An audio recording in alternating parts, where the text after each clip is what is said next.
Bismillahirrahmanirrahim. Assalamualaikum warahmatullahi wabarakatuh. Hari ini kita akan masuk bab yang keempat, iaitu Parlimen dan Demokrasi. Untuk pengetahuan semua, Parlimen dan Demokrasi telah diamalkan di dalam negara kita sejak kita mencapai kemerdekaan. Sebelum kedatangan penjajah, negara kita kebanyakan negeri pakai satu sistem yang dipanggil sebagai sistem monarki, iaitu sistem beraja. Namun apabila British datang, British memperkenalkan sistem demokrasi. Demokrasi bermaksud kuasa rakyat.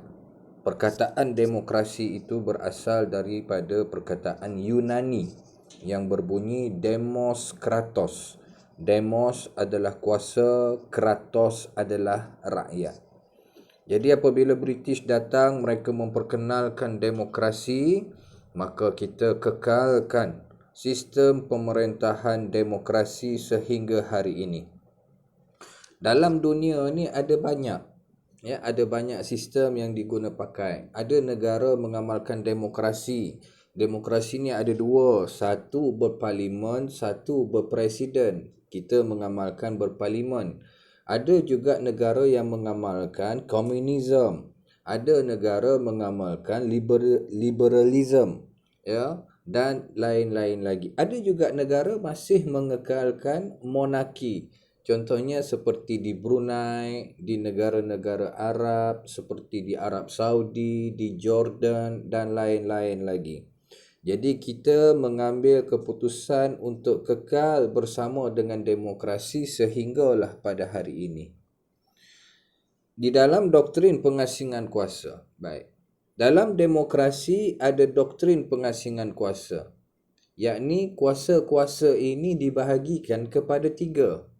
Yang pertama adalah perundangan, yang kedua adalah pemerintahan, dan yang ketiga adalah kehakiman. Kenapa kuasa-kuasa ni dibahagikan? Kenapa setiap kuasa ini ada ketua masing-masing? Ingat, tadi saya sebut ketika Kesultanan Melayu satu ketika dahulu kita menggunakan sistem monarki. Jadi dalam sistem monarki ini kuasa raja adalah penuh. Raja menentukan segala-galanya. Untuk buat undang-undang, raja.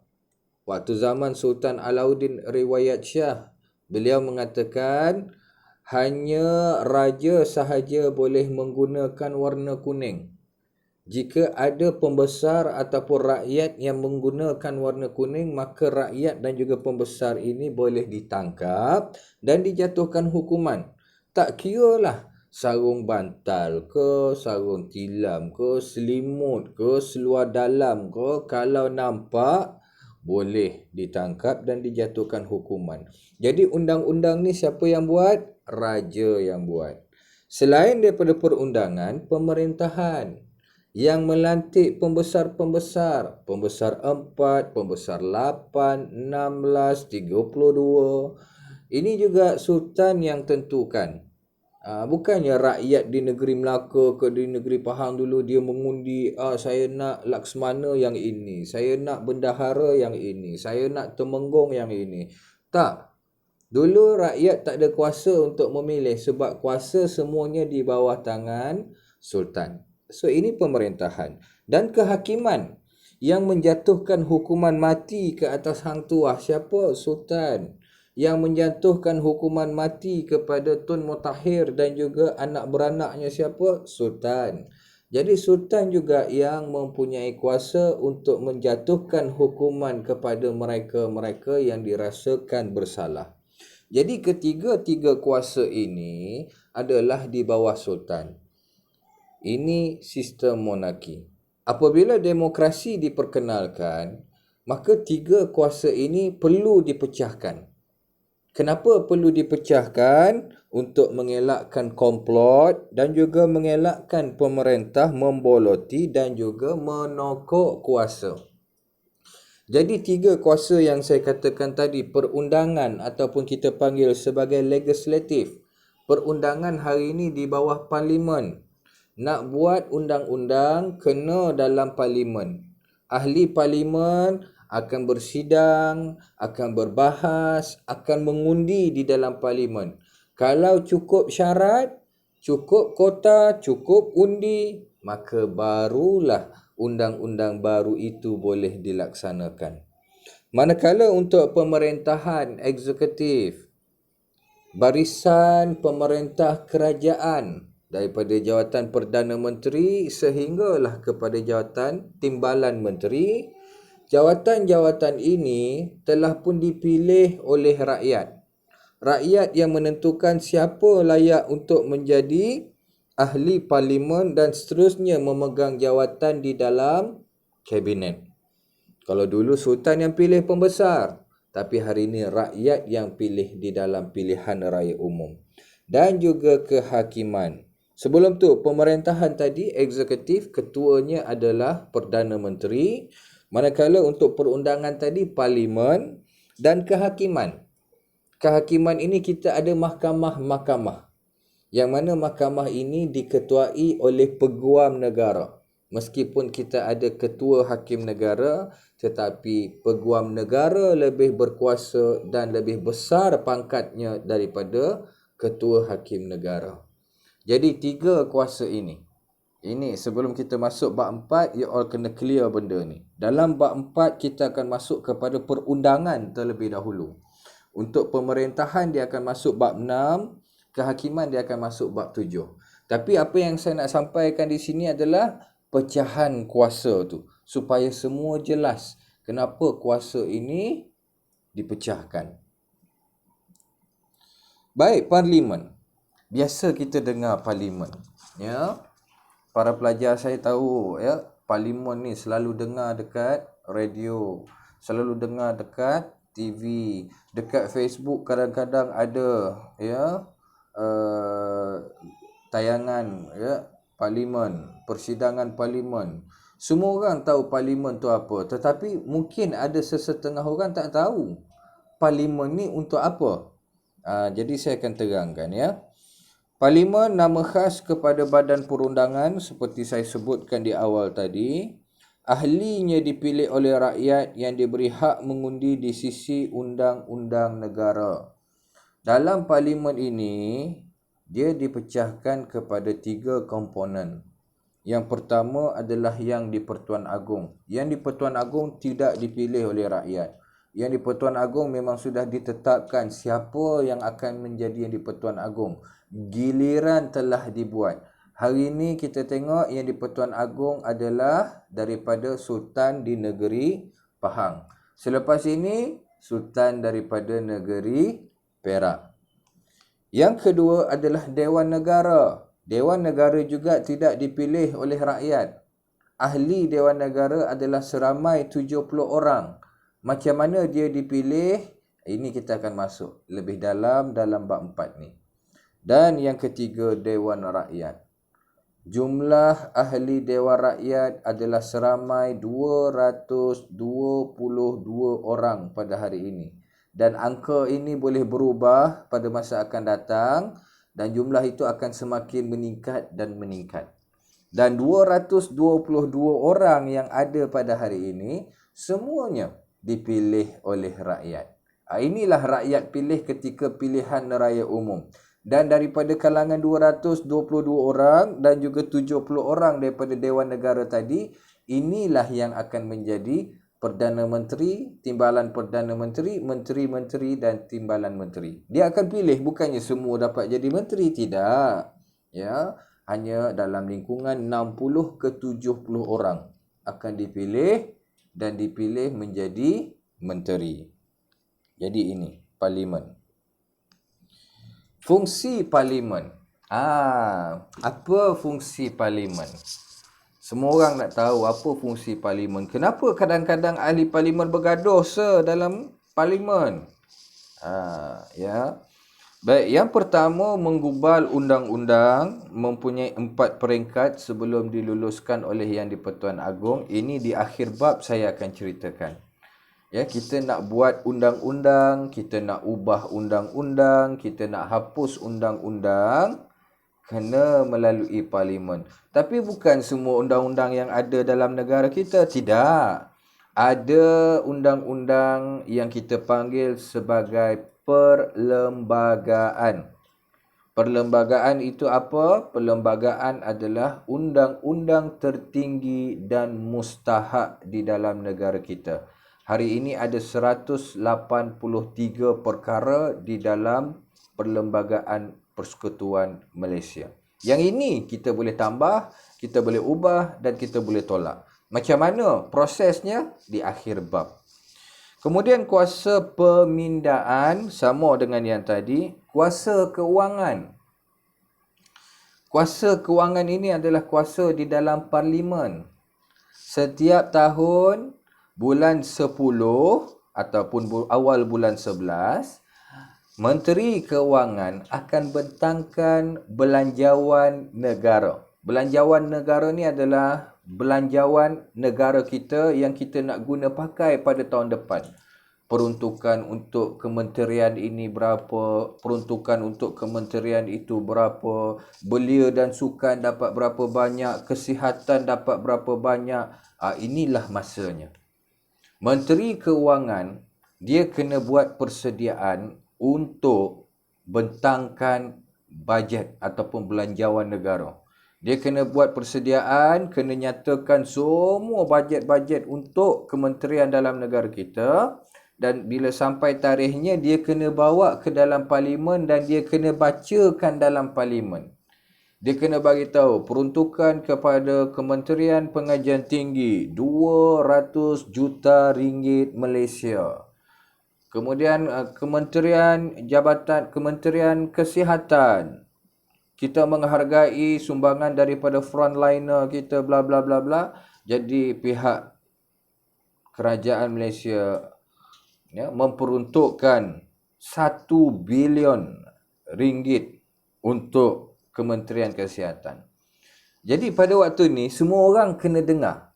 Kenapa dia kena bawa dalam parlimen? Sebab semua ahli parlimen, dan benda ni ditayangkan secara live, semua rakyat Malaysia boleh melihat dan boleh mendengar apa yang sedang disampaikan. Ada bonus, tak ada bonus, ada untuk rakyat kebajikan, wang BRIM lagi, ada tidak, BSH ada lagi ke tidak, dan lain-lain lagi. Dan apabila habis dibentang, adakah bajet itu menyeluruh? Adakah bajet itu sangat berpuas hati? Adakah bajet itu yang terbaik? Maka dia akan dibahaskan. Dalam parlimen tu dia ada dua puak. Satu puak kerajaan, satu puak pembangkang. Pembangkang ni yang tak menyokong kerajaan lah. Ya. Mungkin pembangkang ni dia kata, kami bersetuju tetapi kami pinta supaya ada beberapa perkara itu dipinda, diubah. Peruntukan daripada sini yang terlampau banyak, kita ubah sikit kepada kementerian yang lebih memerlukan. Kita tambahkan lagi wang peruntukan kepada kementerian tersebut. Jadi, perbahasan ini akan berlangsung. Selepas perbahasan berlangsung, barulah akan dibuat undian. Undian ni lah yang menentukan sama ada bajet itu lulus ataupun tidak. Ya, jadi ini yang dibuat. Jadi dia kena bentang dalam parlimen supaya tidak ada keteritisan. Kalau kita tak bentang kan, nanti kerajaan gunakan duit tu sesuka hati. Kalau tak bentang kan, dia gunakan untuk kepentingan diri ke, ada yang orang kata kontrak ni dapat orang yang sama sahaja ke, begitu ya. Seterusnya, membolehkan rakyat menyoal tindakan kerajaan melalui wakil-wakil mereka. Di dalam parlimen saya sebutkan tadi, di Dewan Rakyat ada 222 ahli parlimen. 222 ahli parlimen ini mewakili kawasan masing-masing. Macam di Port Dickson, kita ada wakil rakyat Port Dickson. Parlimen ya, P132. Parlimen Port Dickson, Yang Berhormat Datuk Seri Anwar bin Ibrahim. Jadi Datuk Seri Anwar Ibrahim adalah ahli parlimen Port Dickson. Jika rakyat di Port Dickson ni ada masalah,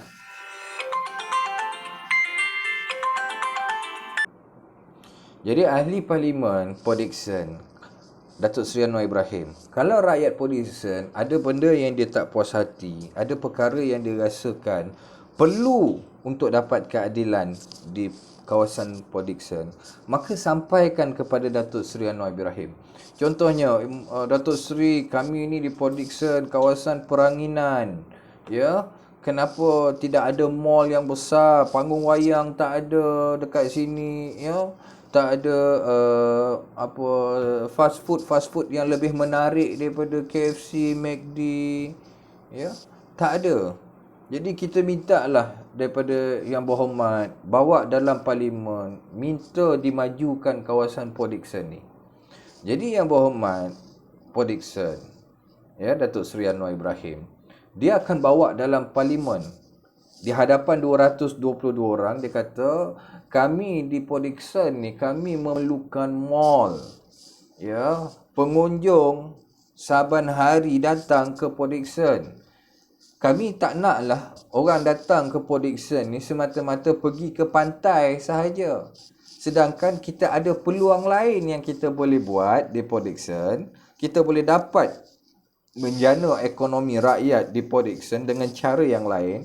So kenapa kita nak lepaskan peluang ni?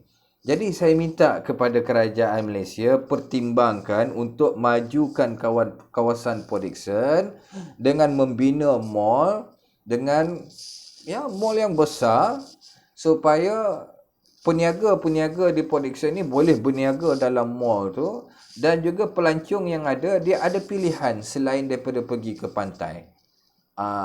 Jadi benda ni akan disampaikan di dalam parlimen dan pihak yang berkenaan akan dengar dan dia kena take action.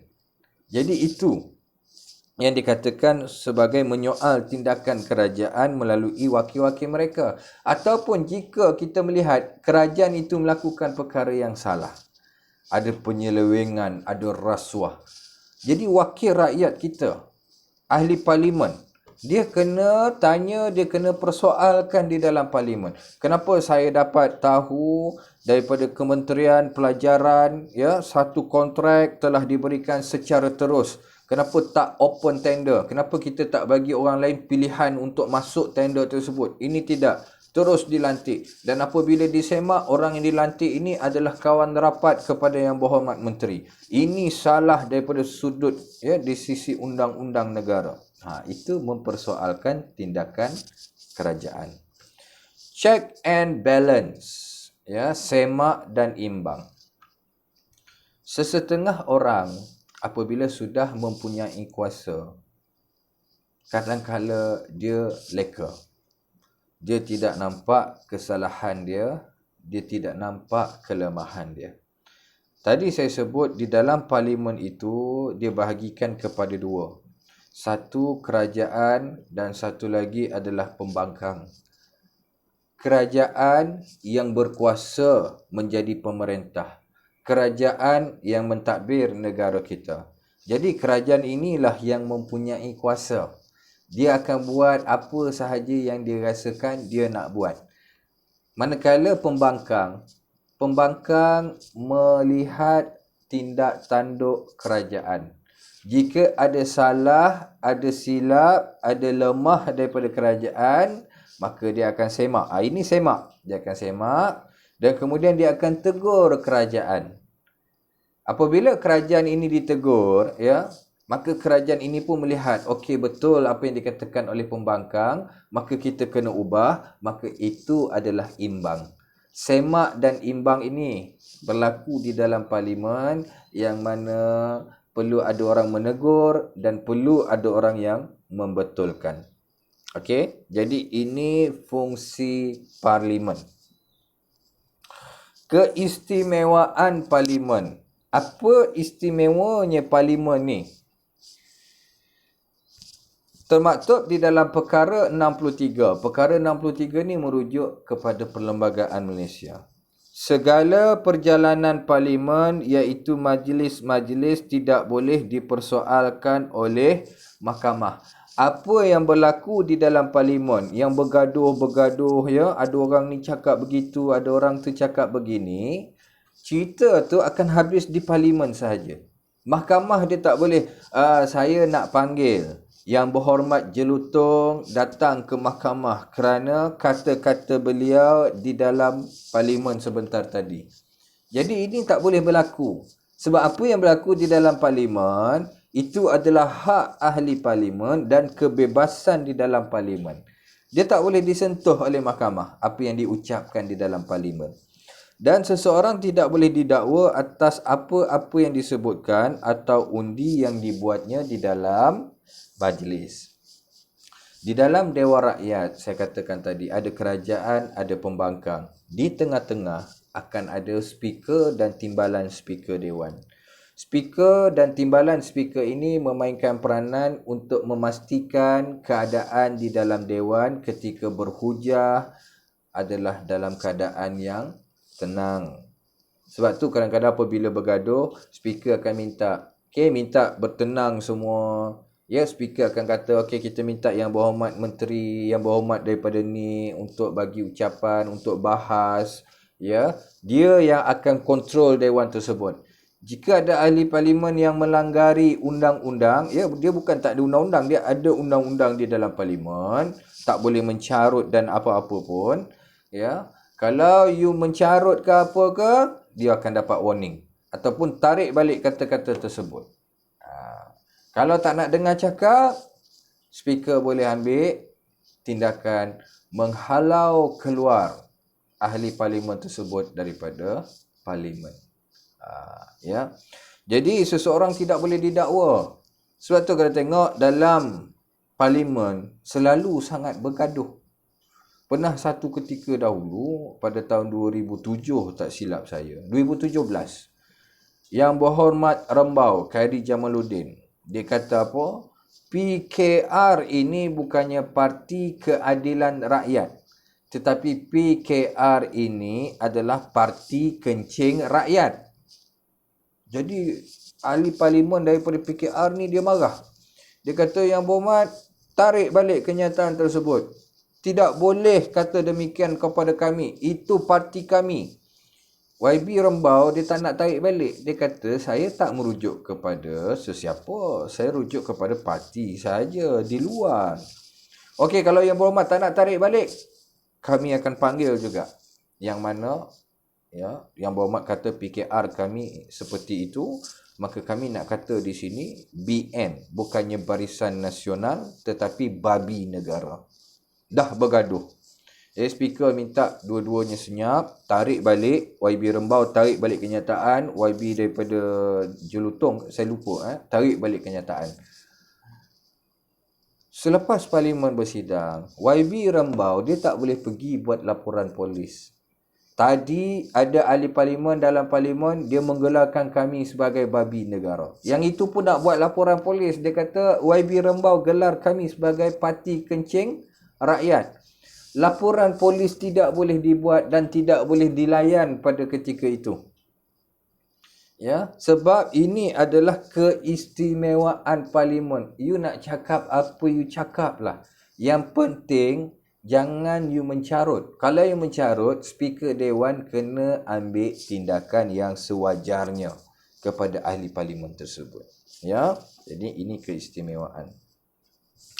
Komponen parlimen yang ini seperti saya sebutkan tadi ada 3. Pertama yang di Pertuan Agong, yang kedua adalah Dewan Rakyat dan yang ketiga adalah Dewan Negara. Kita akan masuk satu persatu ya berkenaan dengan komponen parlimen ini. Jadi saya akan sambung kelas dalam kelas yang seterusnya minggu hadapan. Saya akan habiskan sebelum kita sebelum kita midterm pada hari Jumaat minggu hadapan. Bagi yang belum maklum, saya nak ingatkan kepada semua, midterm kita akan adakan pada hari Jumaat minggu hadapan pada jam 3 petang. Ya, hari Jumaat jam 3 petang. Baik, so saya akan hantar link melalui Google Classroom seperti biasa. Saya minta anda semua jawab mengikut masa yang telah ditetapkan, ya. Jadi jika ada sebarang persoalan, sebarang pertanyaan, silalah terus merujuk kepada saya. Tanya kepada saya, jangan main senyap je. Mentang-mentang kita tak buat kelas secara live, You all pun mungkin ada yang tak baca ataupun tak tengok pun apa yang saya hantar dalam grup. Tolong ya. Tolong. Okey, baik. So saya rasa itu sahaja daripada saya untuk hari ini. Saya akhiri dengan wabillahi taufik wal hidayah. Wassalamualaikum warahmatullahi wabarakatuh. Terima kasih semua.